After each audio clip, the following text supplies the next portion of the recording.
Praise Lord. വേഗം വരുന്ന കർത്താവായ യേശുക്രിസ്തുവിന്റെ നാമത്തിൽ എല്ലാ വിശുദ്ധന്മാർക്കും സ്നേഹവന്ദനം.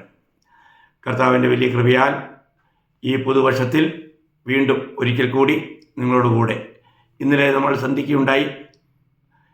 ഇന്ന് വീണ്ടും കർത്താവിൻ്റെ കൃപയാൽ ഈ വചനവുമായി നിങ്ങളോടുകൂടെ ആയിരിക്കാൻ ഇടയാക്കുന്നതിൽ വളരെ വളരെ ഞാൻ സന്തുഷ്ടനാണ്. കാരണം ഇതൊരു വലിയ പദവിയാണ്. കർത്താവിൻ്റെ ഒരു അംബാസിഡറായി കർത്താവിൻ്റെ ഈ വചനം ദൂതുകൾ നിങ്ങളെ അറിയിക്കുന്നതിൽ വളരെ വളരെ സന്തോഷമുണ്ട്.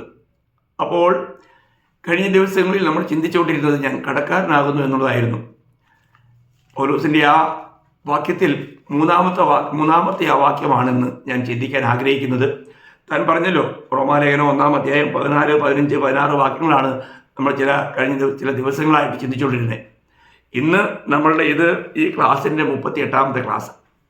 അപ്പോൾ ഇന്ന് ഞാൻ നിങ്ങളോട് അതിൻ്റെ 16-ാം വാക്യമാണ് പറയാൻ ആഗ്രഹിക്കുന്നത്. സുവിശേഷത്തെക്കുറിച്ച് എനിക്ക് ലജ്ജയില്ല. വിശ്വസിക്കുന്ന ഏവനും, ആദ്യ യഹൂദനും പിന്നെ യവനും, അത് രക്ഷയ്ക്കായി ദൈവശക്തിയാകുന്നുവല്ലോ. അപ്പം സുവിശേഷത്തെക്കുറിച്ച് എനിക്ക് ലജ്ജയില്ല. പ്രിയമുള്ളവരെ, നമ്മളൊരു കാര്യം മനസ്സിലാക്കണം. ഇന്നും എത്രയോ പേരാ സുവിശേഷത്തെക്കുറിച്ച് ലജ്ജിക്കുന്നത്. എത്ര ദുഃഖകരമല്ലേ? ആ സുവിശേഷം കേട്ടാണ് അവർ രക്ഷിക്കപ്പെട്ടത്.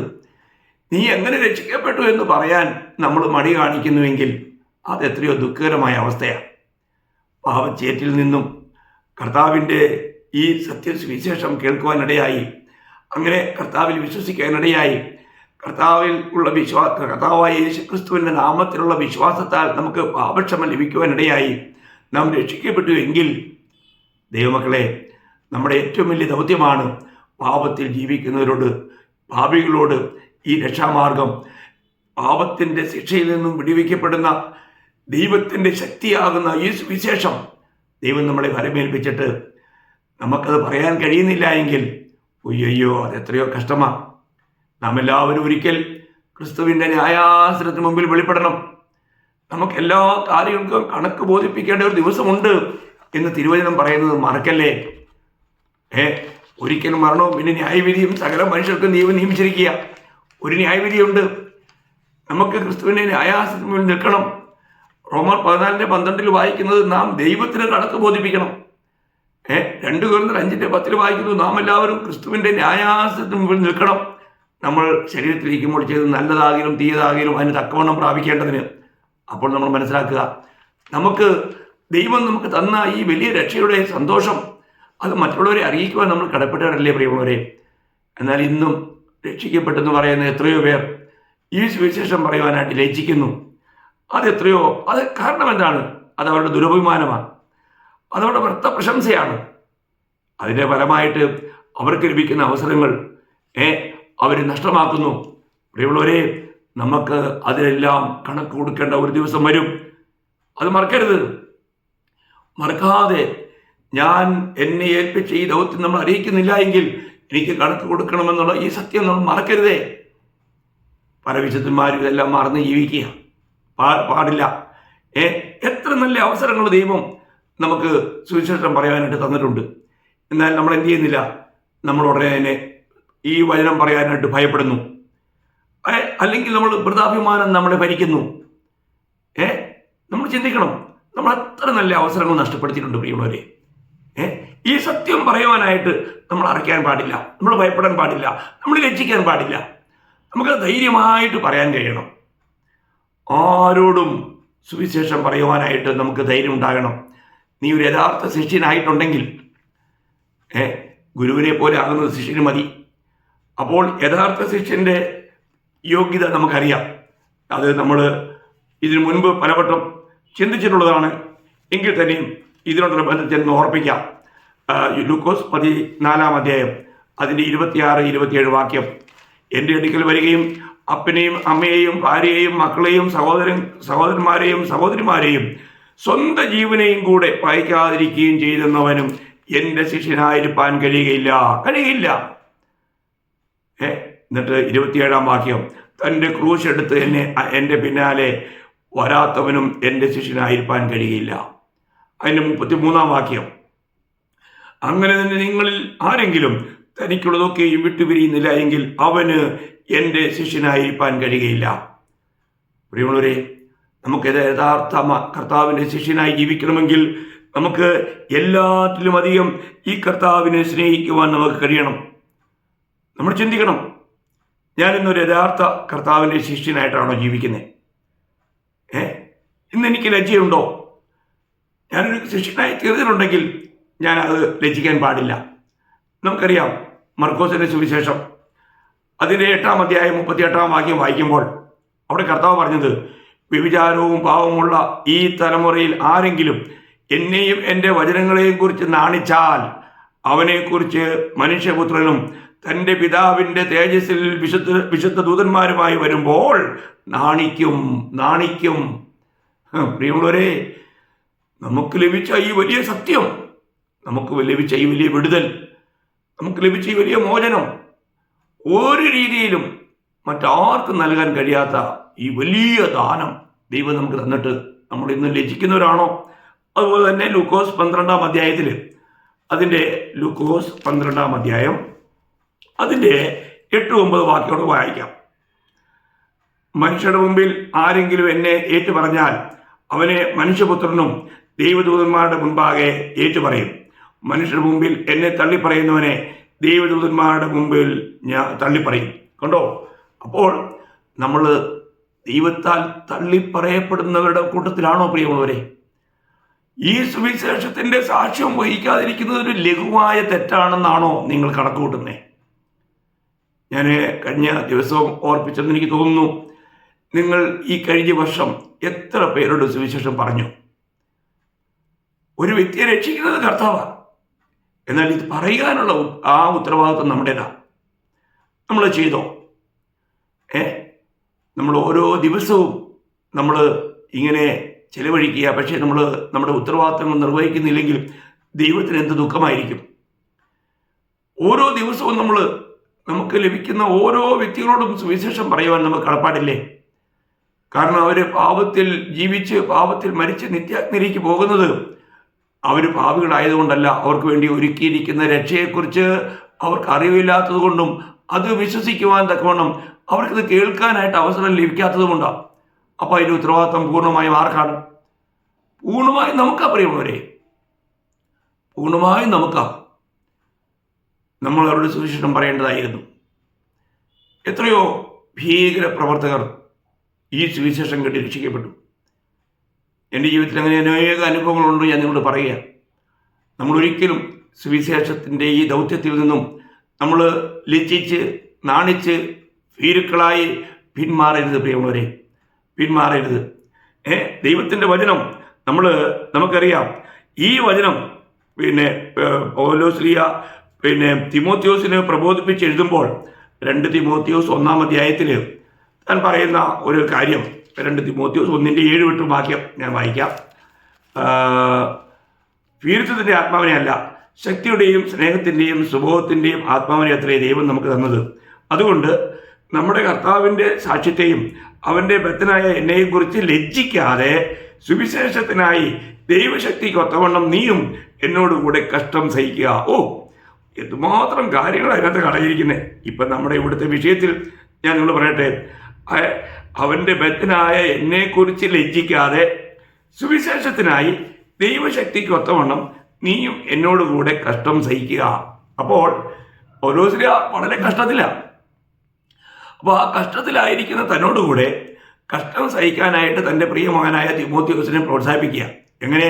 ലജ്ജിക്കാതെ. കണ്ടോ? ലജ്ജിക്കാതെ. ആ പ്രയോഗങ്ങളൊക്കെ ഞാൻ ചിന്തിക്കുക, ഈ പ്രയോഗങ്ങളൊക്കെ എത്ര വലുതാണ്. അതിൻ്റെ 12-ാമത്തെ വാക്യത്തിൽ വായിക്കുന്നുണ്ട്, അത് നിമിത്തം തന്നെ ഞാൻ ഇതൊക്കെയും സഹിക്കുന്നു, എങ്കിലും ലജ്ജിക്കുന്നില്ല. ഞാൻ ലജ്ജിക്കുന്നില്ല, കാരണം ഞാൻ ആരെ വിശ്വസിച്ചിരിക്കുന്നു എന്നറിയുന്നു. അവൻ എൻ്റെ ഉപനിധി ആ ദിവസം വരെ സൂക്ഷിപ്പാൻ ശക്തനെന്ന് ഞാൻ ഉറച്ചുപിരിക്കുന്നു. നമ്മൾ വിശ്വസിച്ച കർത്താവിനെ നമുക്കറിയാമെങ്കിൽ പ്രിയമുള്ളവരെ, സുവിശേഷം പറയുവാൻ നമുക്ക് ഒരിക്കലും ലജ്ജയുണ്ടായില്ല. നാം ലജ്ജിക്കരുത്, നാം ലജ്ജിക്കാൻ പാടില്ല. നമുക്കറിയാം ഒനേസിഫോരോസിനെ കുറിച്ച് അതേ അധ്യായം 2 തിമോത്തി 1-ാം അധ്യായം അതിൻ്റെ 16-ഉം 17-ഉം വാക്യം വായിക്കുമ്പോൾ, പലപ്പോഴും എന്നെ തണുപ്പിച്ചവനായ ഒനേസിഫോരോസിൻ്റെ കുടുംബത്തിന് കർത്താവ് കരുണ നൽകുമാറാകട്ടെ. അവൻ എൻ്റെ ചങ്ങലയെക്കുറിച്ച് ലജ്ജിക്കാതെ ഞാൻ റോമയിൽ എത്തിയ ഉടനെ താല്പര്യത്തോടെ എന്നെ തിരഞ്ഞ് കണ്ടെത്തുകയും ചെയ്തു. അവൻ ലജ്ജിച്ചില്ല.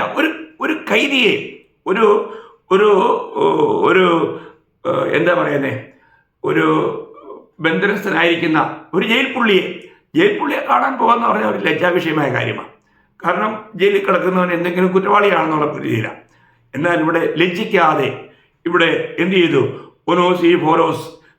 പൗലോസിനെ പോയി കണ്ടു. നമ്മൾ ചോദിക്കണം, അവൻ ലജ്ജയില്ല. കർത്താവിൻ്റെ ഒരു സാക്ഷി, കർത്താവിന് വേണ്ടി എന്തുമായി തീരാനുള്ളൊരു ഒരുക്കം നമുക്ക് വേണ്ടേ പ്രിയമുള്ളവരെ? നമ്മൾ രക്ഷിക്കപ്പെട്ടവരാണെങ്കിൽ ദൈവമക്കൾ പരസ്പരമുള്ള സ്നേഹത്തിലും പ്രോത്സാഹനം കൊടുക്കുന്നതിലും എത്ര ഉത്സുകരായിരിക്കണം. അപ്പോൾ ഇവിടെ നമുക്ക് കാണാൻ കഴിയുന്നത്, ഇവിടെ ആ രീതിയിൽ പൗലോസ് തിമോത്തിയോസിനെ പ്രോത്സാഹിപ്പിക്കുക. അതിൻ്റെ 2 തിമോത്തി 2:3 ക്രിസ്തുയേശുവിൻ്റെ നല്ല ഭടനായി നീയും എന്നോടുകൂടെ കഷ്ടം സഹിക്കുക. കണ്ടോ, ക്രിസ്തുയേശുവിൻ്റെ നല്ല ഭടനായി നീയും എന്നോടുകൂടെ കഷ്ടം സഹിക്കുക. ദൈവമക്കളെ, നമ്മൾ നിശ്ചയമായും കർത്താവിൻ്റെ സാക്ഷിയാകുന്നെങ്കിൽ നമുക്ക് ഈ ലോകത്തിൽ കഷ്ടങ്ങളുണ്ട്. ഈ ലോകത്തിൻ്റെ ദൈവം ഒരിക്കലും ഈ സുവിശേഷം പറയുന്നവരെ ഒരിക്കലും അംഗീകരിക്കുകയില്ല. ഈ ലോകത്തിൻ്റെ അധികാരികൾ അംഗീകരിക്കുകയില്ല. കാരണം അങ്ങനെയുള്ള ധാരാളം തിക്ത ഫലങ്ങൾ അനുഭവിച്ച് ആർമിയിൽ വളരെ പ്രതികൂലത്തിൻ്റെ മധ്യത്തിൽ സുവിശേഷത്തിൻ്റെ സാക്ഷ്യം വഹിച്ചു പോകുന്ന ഒരു വ്യക്തിയെ ഞാൻ. അതുകൊണ്ട് എനിക്ക് ധൈര്യമായിട്ട് പറയാൻ കഴിയും, വളരെ വളരെ പ്രതികൂലത്തിൻ്റെ മധ്യത്തിലും നമ്മളെ നടത്തുന്നത് ദൈവത്തിൻ്റെ കൃപയാ പ്രിയമുള്ളത്. ഇതൊക്കെ ഒരു മനുഷ്യൻ്റെ ശക്തിയോ കഴിവൊന്നുമല്ല. കർത്താവിൻ്റെ ബലമുള്ള കരുത്തിന് കീഴിൽ താണിരുന്നാൽ ദൈവം അതിൻ്റെ സമയാസമയങ്ങൾ ഉയർത്തും. എന്നാൽ നമ്മൾ എന്ത് ചെയ്യാൻ പാടില്ല? നമ്മൾ ഒരിക്കലും ഭയപ്പെടാൻ പാടില്ല, ലജ്ജിക്കാൻ പാടില്ല. നമ്മൾ ഭീരുത്വത്തിൻ്റെ ആത്മാവിനെ അല്ലല്ലോ പ്രാപിച്ചത്. അബ്ബാ പിതാവേ എന്ന് വിളിക്കുന്ന പുത്രത്തിൻ്റെ ആത്മാവിനെ പ്രാപിച്ച ഒരു വ്യക്തി ഒരിക്കലും ഒരു പ്രതികൂലത്തെയും കണ്ട് ഭയപ്പെടേണ്ട ആവശ്യമില്ല. അപ്പോൾ നമ്മുടെ ജീവിതത്തിൽ ഈ സുവിശേഷം നാം പറയുന്നില്ല എങ്കിൽ, എനിക്കറിയാം എൻ്റെ കൂടെയുള്ള എത്രയോ മദ്യപാനികൾ, എത്രയോ നിലയിലുള്ള മോഷ്ടാക്കൾ, വളരെ ഗുണ്ടകളായി ജീവിച്ചവർ, വളരെ മോശമായി ജീവിച്ചവർ ഈ സുവിശേഷം കേട്ട് രക്ഷിക്കപ്പെട്ട് ഇന്ന് പലരും അതിൽ കർത്താവിൻ്റെ വേലക്കാരാണ്.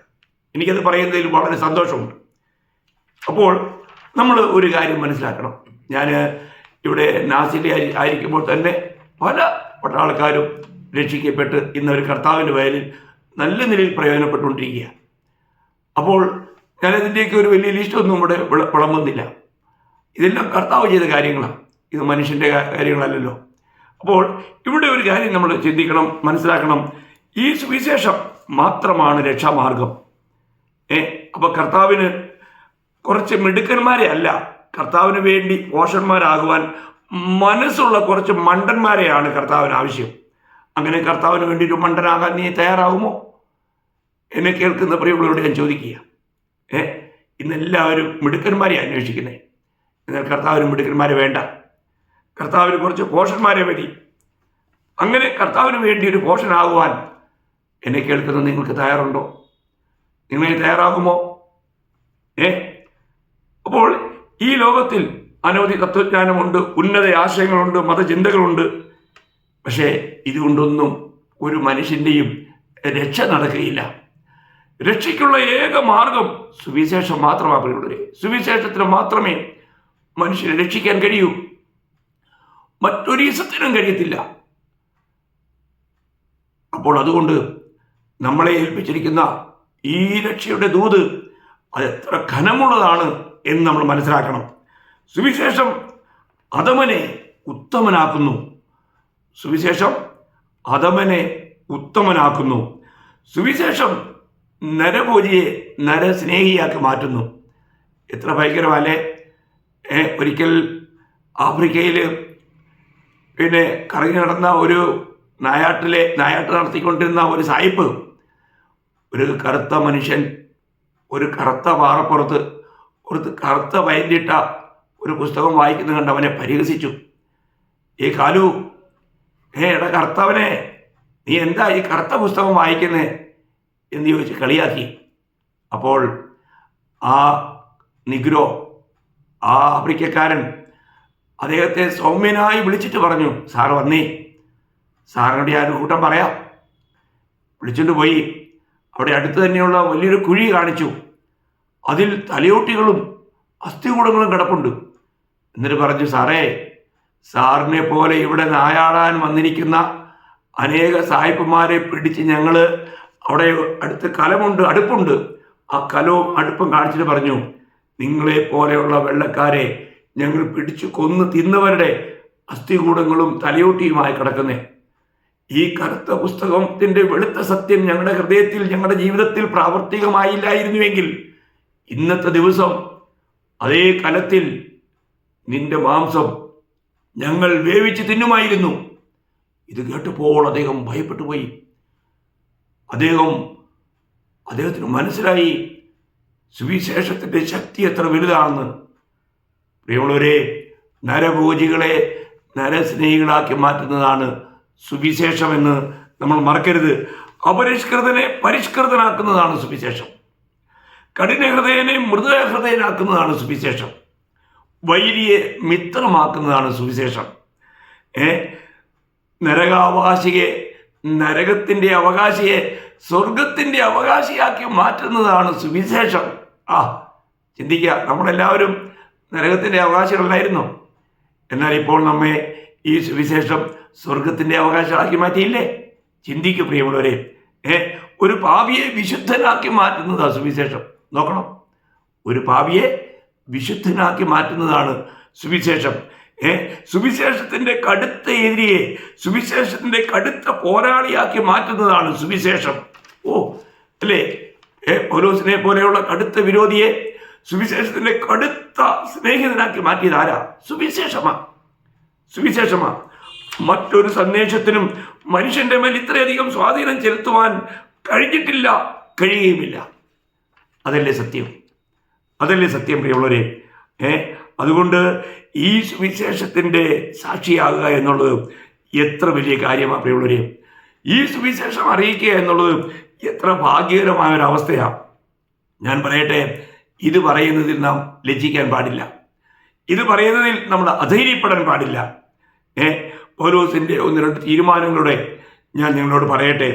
താൻ അവിടെ പറയുന്നത് അപ്പോസ്തല പ്രവൃത്തി അതിൻ്റെ 20-ാം അധ്യായം 24-ാം വാക്യത്തിൽ വായിക്കുന്നത് എല്ലാം നിങ്ങൾക്ക് സുപരിചിതമായ വാക്യങ്ങളായിരിക്കാം. ഞാൻ വായിക്കാം. എങ്കിലും ഞാൻ എൻ്റെ പ്രാണനെ വിലയേറിയതായി എണ്ണുന്നില്ല. എൻ്റെ ഓട്ടവും ദൈവകൃപയുടെ സുവിശേഷത്തിന് സാക്ഷ്യം പറയേണ്ടതിന് കർത്താവായ യേശു തന്ന ശുശ്രൂഷയും തികയ്ക്കണമെന്നേ എനിക്കുള്ളൂ. കണ്ടോ പൗലോസിന്റെ തീരുമാനം? കണ്ടോ പ്രിയമുള്ളവരെ? രക്ഷിക്കപ്പെട്ട ഒരു ദൈവത്തിന്റെ തീരുമാനം എന്തായിരിക്കണം? സുവിശേഷീകരണം തികയ്ക്കണം. അത് പ്രാണനേക്കാൾ വലിയ ദൗത്യമായി കാണണം. നമ്മുടെ വിളി തിരിച്ചറിയണം പ്രിയമുള്ളവരെ. ദൈവം നമ്മളെ എന്തിനാണ് വിളിച്ചത് നമ്മൾ തിരിച്ചറിയണം. നമുക്ക് ഈ പ്രാണനെ അപ്രിയമായി കണ്ടുകൊണ്ട് കർത്താവിനെ സേവിക്കുവാനായിട്ട് നമുക്ക് കഴിയുന്നുണ്ടോ പ്രിയമുള്ളവരെ? യോഹന്നാന്റെ സുവിശേഷത്തിൽ കർത്താവ് പറയുന്ന ഒരു കാര്യം ഞാൻ നിങ്ങളെ ഓർപ്പിക്കട്ടെ. അതിൻ്റെ 12-ാം അധ്യായം, യോഹന്നാൻ അതിൻ്റെ 12-ാം അധ്യായം അതിൻ്റെ 25-ഉം 26-ഉം വാക്യം ഞാൻ വായിക്കാം. തൻ്റെ ജീവനെ സ്നേഹിക്കുന്നവൻ അതിനെ കളയും. ഇഹലോകത്തിൽ തൻ്റെ ജീവനെ പകയ്ക്കുന്നവൻ അതിനെ നിത്യജീവനായി സൂക്ഷിക്കും. എനിക്ക് ശുശ്രൂഷ ചെയ്യുന്നവൻ എന്നെ അനുഗമിക്കട്ടെ. ഞാൻ ഇരിക്കുന്നിടത്ത് എൻ്റെ ശുശ്രൂഷക്കാരനും ഇരിക്കും. എനിക്ക് ശുശ്രൂഷ ചെയ്യുന്നവനെ പിതാവ് മാനിക്കും. എത്ര നല്ല വാഗ്ദത്ത. ഞാൻ ചിന്തിക്കുക, നമുക്ക് ഈ വാഗ്ദത്തങ്ങളൊക്കെ ഭാവിയിൽ പ്രാപിക്കുവാൻ കഴിയും പ്രിയമുള്ളവരെ. ദൈവികമായ വാഗ്ദത്തങ്ങളെ ഓരോ ദിവസവും നമ്മൾ പ്രാപിച്ചുകൊണ്ട് മുന്നേറണം. അവിടെയാണ് നമുക്ക് ആത്മീയമായ യഥാർത്ഥ സന്തോഷം നമുക്കുണ്ടാകുന്നത്. ഇന്ന് നമ്മുടെ പ്രാണനെ പോലും അപ്രിയമായി കണ്ടുകൊണ്ട് ഈ കർത്താവിൻ്റെ സാക്ഷിയാകുവാൻ, ഈ കർത്താവിന് വേണ്ടി നമ്മുടെ പ്രാണനെ ഒഴുക്കിക്കളയുവാൻ നമുക്ക് മനസ്സുണ്ടോ? അതിന് നമ്മൾ തയ്യാറാകുമോ? നമ്മുടെ ജീവിതത്തിൽ നമ്മൾ ലജ്ജയും പിടിച്ചുകൊണ്ടിരുന്നു കഴിഞ്ഞാൽ നമുക്ക് കർത്താവിനെ മഹത്വപ്പെടുത്താൻ കഴിയുമോ? നമ്മുടെ പ്രാണനെ പോലും കർത്താവിന് വേണ്ടി വിട്ടുകൊടുക്കുവാൻ നമുക്ക് തയ്യാറുണ്ടോ പ്രിയമുള്ളവരെ? നമ്മൾ ഇന്ന് ഇത്രയും നല്ല അനുകൂല പരിസ്ഥിതി ഉണ്ടായിട്ട് പോലും ഭാരതത്തിൽ വളരെ അപൂർവം ചില ദേശങ്ങളിൽ മാത്രമേ കൂടുതൽ പ്രതികൂലമുള്ളൂ. എന്നാൽ അനേകയിടങ്ങളിലും സുവിശേഷം അറിയിക്കുവാൻ ഇന്നും കർത്താവ് വാതിൽ തുറന്നിട്ടിരിക്കുക. എന്നിട്ട് നമുക്കത് അറിയിക്കുവാൻ കഴിയുന്നുണ്ടോ?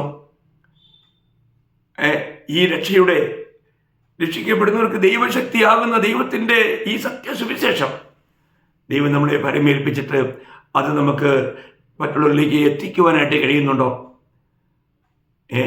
നമ്മളാവോളം പ്രിയമുള്ളവരെ നമ്മളത് എത്തിക്കണം. അങ്ങനെ നമ്മൾ ചെയ്യുന്നില്ല എങ്കിൽ നമ്മൾ ദൈവത്തോട് അവിശ്വസ്തരായി മാറുകയാണ്. എന്നിട്ട് വീണ്ടും പൗലോസ്ലീഹ പറയുന്നത്, ഇത് ഞാൻ അറിയിക്കുന്നില്ല എങ്കിൽ എനിക്ക് അയ്യോ കഷ്ടമെന്നാണ്. നിങ്ങൾക്കറിയാമല്ലോ, 1 കൊരിന്ത്യർ 9-ാം അധ്യായം അതിൻ്റെ 16-ഉം 17-ഉം വാക്യത്തിൽ നമ്മൾ വായിക്കുന്നത്, ഞാൻ സുവിശേഷം അറിയിക്കുന്നുവെങ്കിൽ എനിക്ക് പ്രശംസിപ്പാനൊന്നുമില്ല, നിർബന്ധം എൻ്റെ മേൽ കിടക്കുന്നു. കണ്ടോ, നിർബന്ധം, സുവിശേഷം പറയാനുള്ള നിർബന്ധം. രക്ഷിക്കപ്പെട്ട ഒരു ദൈവത്തിൽ ആ നിർബന്ധം ഉണ്ട് പ്രിയമുള്ളവരെ. 2 കൊരിന്ത്യർ 5-15 നമ്മൾ വായിക്കുന്നുണ്ട്, ദൈവസ്നേഹം ഞങ്ങളെ നിർബന്ധിക്കുന്നു. എന്നാൽ ഇവിടെ ദൈവത്തിൻ്റെ വചനം പറയുകയാണ്, നിർബന്ധം എൻ്റെ മേൽ കിടക്കുന്നു, സുവിശേഷം പറയാനുള്ള നിർബന്ധം എൻ്റെ മേൽ കിടക്കുന്നു. എന്നിട്ട് പറയാണ്, ഞാൻ സുവിശേഷം അറിയിക്കുന്നില്ല എങ്കിൽ എനിക്ക് അയ്യോ കഷ്ടം. നിങ്ങൾക്ക് എപ്പോഴെങ്കിലും അത് ചിന്തിക്കാൻ കഴിഞ്ഞിട്ടുണ്ടോ? സുവിശേഷം അറിയിക്കാത്തവൻ അവൻ അയ്യോ കഷ്ടം. ഞാനൊരു രീതിയിൽ പറയാൻ പ്രിയമുള്ളവരെ, അവർ വാസ്തവമായിട്ടും സുവിശേഷം അറിയിക്കാത്തവൻ കർത്താവിനെ സ്നേഹിക്കുന്നില്ല എന്നുള്ളതല്ലേ സത്യം. നമ്മൾ 1 കൊരിന്ത്യർ 16-22 വായിക്കുന്നത് എന്തുവാ? നമ്മുടെ കർത്താവിനെ സ്നേഹിക്കാത്ത ഏവനും ശപിക്കപ്പെട്ടവൻ. കർത്താവ് വരുന്നു. കർത്താവിനെ നീ സ്നേഹിക്കുന്നുണ്ടോ? കർത്താവിനെ സ്നേഹിക്കുന്നുണ്ടെങ്കിൽ കർത്താവ് പറഞ്ഞത് നമ്മൾ ചെയ്യും. കർത്താവിനെ പറഞ്ഞ് യോഹന്നാൻ 14-15, എന്നെ സ്നേഹിക്കുന്നവൻ എൻ്റെ കൽപ്പന പ്രമാണിക്കും. അതെ, ഇതിനേക്കാൾ വലിയൊരു ദൗത്യം നമുക്കുണ്ടോ പ്രിയമുള്ളവരെ? നമുക്ക് ഈ ദൈവത്തിൻ്റെ വചനം അറിയിക്കുവാനായിട്ട് നമുക്ക് കഴിയുന്നുണ്ടോ? അതിൽ നമുക്ക് സന്തോഷമുണ്ടോ? നമ്മളിത് അറിയിക്കുന്നില്ല എങ്കിൽ മറ്റുള്ളവരെല്ലാം പാപത്തിൽ മരിച്ച് നാശത്തിലേക്ക് പോകുകയില്ലേ? അതുകൊണ്ട് ഇവിടെ പൗലോസ്ലീഹ പറയാണ്, എനിക്ക് അയ്യോ കഷ്ടം. എന്നിട്ട് താൻ പറയുന്നതിനറിയോ, ഞാനത് മനഃപൂർവ്വം നടത്തുന്നുവെങ്കിൽ എനിക്ക് പ്രതിഫലമുണ്ട്, മനഃപൂർവ്വം അല്ലെങ്കിലും കാര്യമെങ്കിൽ ഫലമേൽപ്പിച്ചിരിക്കുന്നു. കണ്ടോ എൻ്റെ പ്രിയ ദൈവ മക്കളെ, വിശുദ്ധന്മാരെ, നമ്മളെ ദൈവം ഫലമേൽപ്പിച്ചതിൽ നമ്മൾ വിശ്വസ്തരാണോ? ഇന്നൊരു യഥാർത്ഥ ഭക്തിയുടെ ജീവിതമാണോ നമ്മൾ നയിക്കുന്നത്? നമുക്ക് കർത്താവിൻ്റെ സാക്ഷ്യം വഹിക്കാൻ കഴിയുന്നില്ല എങ്കിൽ നമ്മുടെ ജീവിതം കൊണ്ട് ദൈവത്തിന് എന്ത് ദുഃഖമായിരിക്കും പ്രിയമുള്ളവരെ? നമ്മുടെ ആത്മീയാവസ്ഥ എവിടെയാണ്? നമ്മൾ ദൈവത്തോട് വിശ്വസ്തരാണോ? സുവിശേഷം അറിയിക്കുന്നത് നമ്മൾ വിശ്വസ്തരാണോ? അത് നമ്മൾ ചിന്തിക്കണം. യഥാർത്ഥ വീണ്ടും ജനിച്ച ഒരു ദൈവവൈദ്യനാണെങ്കിൽ അവനിൽ ഈ ഭാരം ഉണ്ടാവും. അവന് ഈ ഉത്തരവാദിത്വം നിവർത്തിക്കാതിരിക്കാൻ പറ്റിയല്ല, അല്ലെങ്കിൽ അവൻ്റെ മനസാക്ഷിയെ കൊല്ലുകയാണ്. നമ്മൾ ചിന്തിക്കണം. ചിലരൊക്കെ ഈ നാമധേയക്കാരെ പോലെ എവിടെ പോവാ? പള്ളിയിൽ പോവാ. എന്തിനാ? കുർബാന കാണാൻ പോവാ, ഇതൊക്കെ കാണാൻ പോവാ എന്ന് പറയുന്ന പോലെയല്ലേ ഇന്നും അനേക വിശ്വാസികൾ. അവർ ആരാധന കാണാൻ പോവാ, ആരാധിക്കാൻ പോവല്ല. എന്തുമാത്രം അവർക്ക് സത്യവുമായിട്ട് ഒരു ബന്ധമുണ്ടോ? യഥാർത്ഥ രക്ഷിക്കപ്പെട്ടവർ ഈ തലമുറയിൽ വളരെ കുറവാണ് പ്രിയമുള്ളവർ, വളരെ കുറവാണ്. അപ്പോൾ എന്നെ കേൾക്കുന്നത് നിങ്ങളൊരു കാര്യം മനസ്സിലാക്കണം, നിങ്ങൾ രക്ഷിക്കപ്പെട്ട ഒരു വ്യക്തിയാണ്. കാരണം നിങ്ങൾ സുവിശേഷം അറിയിക്കുന്നില്ല എങ്കിൽ അങ്ങനെ അറിയിക്കാതിരിക്കാൻ ഒരു രക്ഷിക്കപ്പെട്ട വ്യക്തിക്ക് കഴിയില്ല എന്നുള്ള സത്യം എനിക്ക് എൻ്റെ അനുഭവത്തിൽ എനിക്കത് പറയാൻ കഴിയും. കാരണം യുദ്ധക്കളത്തിൽ പോലും മറ്റുള്ളവരോട് ഞാൻ സുവിശേഷം അറിയിച്ചുകൊണ്ടിരുന്നു. അതിനെതിരെ എനിക്ക് വാണിംഗ് തന്നു, നീ ഇത് നിർത്തിക്കോ, ഇല്ലെങ്കിൽ ശത്രുക്കളുടെ വെടിയുണ്ട കൊണ്ടല്ല, ഞങ്ങൾ തന്നെ നിന്നെ വെടിവെച്ച് കൊല്ലുമെന്ന് പറഞ്ഞപ്പോഴും നമ്മൾ സുവിശേഷം പറയുന്നത് നിർത്തിയില്ല പ്രിയമുള്ളവരെ. അതിന് സാക്ഷികളായിട്ട് കേരളക്കരയിൽ പലരുണ്ട്. അതുകൊണ്ട് എന്നോട് കൂടെ ഉണ്ടായിരുന്നവർ. അപ്പോൾ ഞാൻ പറയട്ടെ, നമ്മുടെ ജീവിതത്തിൽ നമുക്ക് ഈ സുവിശേഷത്തിന് വേണ്ടി തൻ്റെ പ്രാണനെ പോലും അപ്രിയമായി കണ്ടുകൊണ്ട് നമുക്ക് കർത്താവിന് സാക്ഷിയാകാൻ കഴിയുന്നുണ്ടോ? ഒരേ ഒരു ആയുസേ ഉള്ളൂ. അത് നമ്മൾ കർത്താവിന് വേണ്ടി ജീവിക്കണം. ഒരു ദിവസമേ കിട്ടിയുള്ളെങ്കിലും അത് കർത്താവിന് വേണ്ടി ജീവിക്കണം. അതാണ് എനിക്ക് ഈ പുതുവർഷത്തിൽ എൻ്റെ എല്ലാ കേൾവിക്കാരായ വിശുദ്ധന്മാരോടും പറയാനുള്ളത്. നിങ്ങളോട് നല്ല തീരുമാനമെടുത്തോ പ്രിയമുള്ളവരെ. നമ്മൾ ഒരിക്കലും നിനയാത്ത നാഴിക നമ്മുടെ കർത്താവ് വരും. നമുക്ക് ഏത് സമയത്ത് നമ്മൾ ഈ ലോകം വിട്ട് പോകണം. എന്നാൽ നമ്മളെ ഏൽപ്പിച്ച ദൗത്യം നമ്മൾ നിർവഹിച്ചോ? നമ്മൾ ദൈവത്തിന് വേണ്ടി ഫലമുള്ളവരായി തീർന്നോ? പോയി സുവിശേഷം പറയണം. നിങ്ങൾ ഭൂലോകം എല്ലായിടത്തും പോകണം, ഈ സുവിശേഷം അറിയിക്കണം, എല്ലാ ജാതികളെയും ശിഷ്യരാക്കണം, അവർക്ക് പിതാവിൻ്റെയും പുത്രൻ്റെയും പരിശുദ്ധാത്മാവിൻ്റെ നാമത്തിൽ സ്ഥാനം കൊടുക്കണം.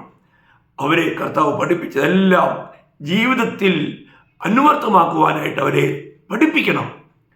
അത് നമ്മുടെ കർത്തവ്യമാണ്, നമ്മുടെ ജീവിതത്തിൽ ഉണ്ടാകണം. അത് നമ്മൾ മറ്റുള്ളവരിലേക്ക് നമ്മൾ പകരണം. ഇതല്ലേ കർത്താവിൻ്റെ ഗ്രേറ്റ് കമ്മീഷൻ, മഹാനിയോഗം. ഇത് നമ്മൾ പ്രാപിച്ചവരല്ലേ? രക്ഷിക്കപ്പെട്ട എല്ലാ ദൈവമക്കൾക്കും ഈ നിയോഗമുണ്ട്. അത് നമ്മൾ ചെയ്യണം പ്രിയമുള്ളവരെ. എന്നിട്ട് ഇവിടെ പൗലോസ്ലീഹ പറയുന്ന കുറെ അനേക കാര്യമുണ്ട്. ഒന്ന് രണ്ട് കാര്യം പറഞ്ഞ് ഞാൻ നിർത്താം.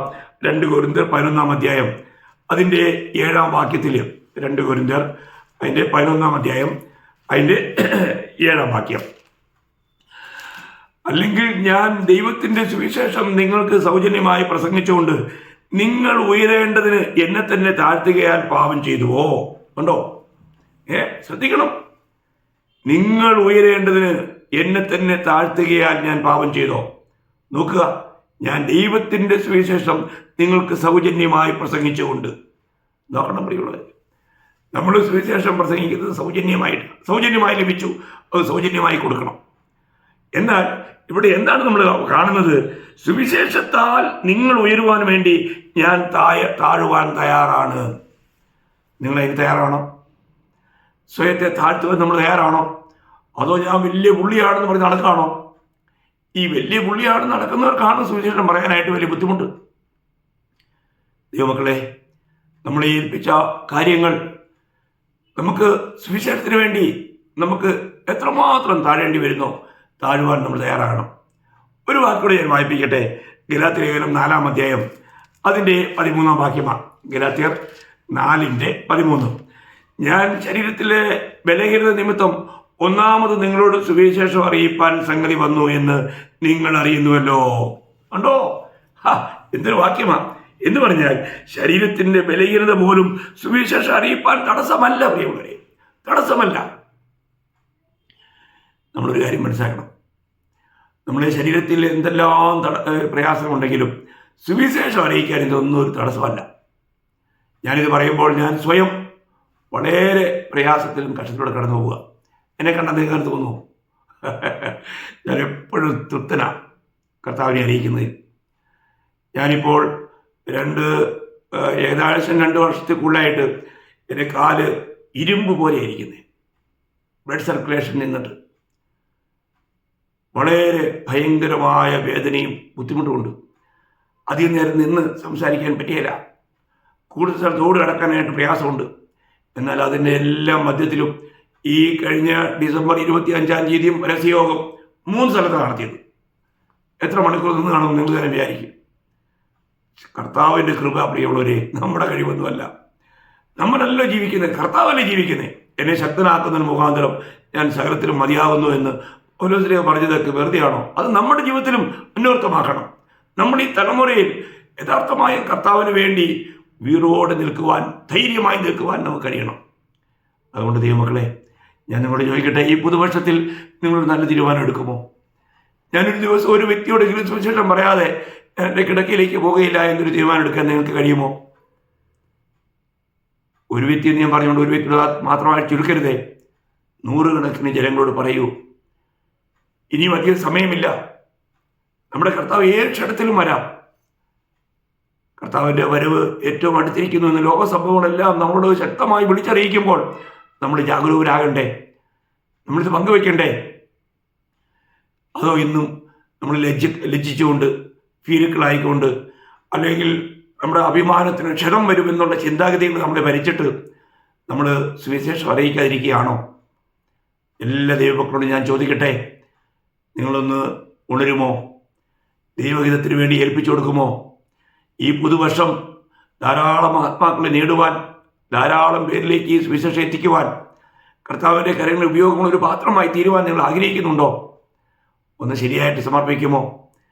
കർത്താവിന് നിങ്ങളെ വേണം. കർത്താവ് നിങ്ങളുടെ പ്രവൃത്തി ചെയ്യാൻ ആഗ്രഹിക്കുന്നു. അതിന് നിങ്ങൾ തയ്യാറാകുമോ? നിശ്ചയമായിട്ടും ഈ വചനം കേൾക്കുന്ന എല്ലാ വിശുദ്ധന്മാരോടും എനിക്കുള്ള ആഗ്രഹം, നിങ്ങളാരും നിഷ്ഫലന്മാരായി തീരരുതേ. വിളിക്ക് യോഗ്യമാവണ്ണം, സുവിശേഷത്തിന് യോഗ്യമാവണ്ണം, ദൈവത്തിന് യോഗ്യമാവണ്ണം ജീവിച്ചുകൊണ്ട് ഈ തലമുറയിൽ കർത്താവിനാൽ ഏറ്റവും ആദരിക്കപ്പെടുന്നവരായി, കർത്താവിന് വേണ്ടി ഏറ്റവും പ്രയോജനപ്പെടുന്നവരായി തീരുവാൻ കർത്താവ് നിങ്ങളെല്ലാം ഈ വചന കേൾവിയാലും സഹായിക്കട്ടെ. കർത്താവിൻ്റെ തിരുനാമം മാത്രം ഇന്നും എന്നേക്കും മഹത്വപ്പെടുമാറാകട്ടെ. ആമേൻ.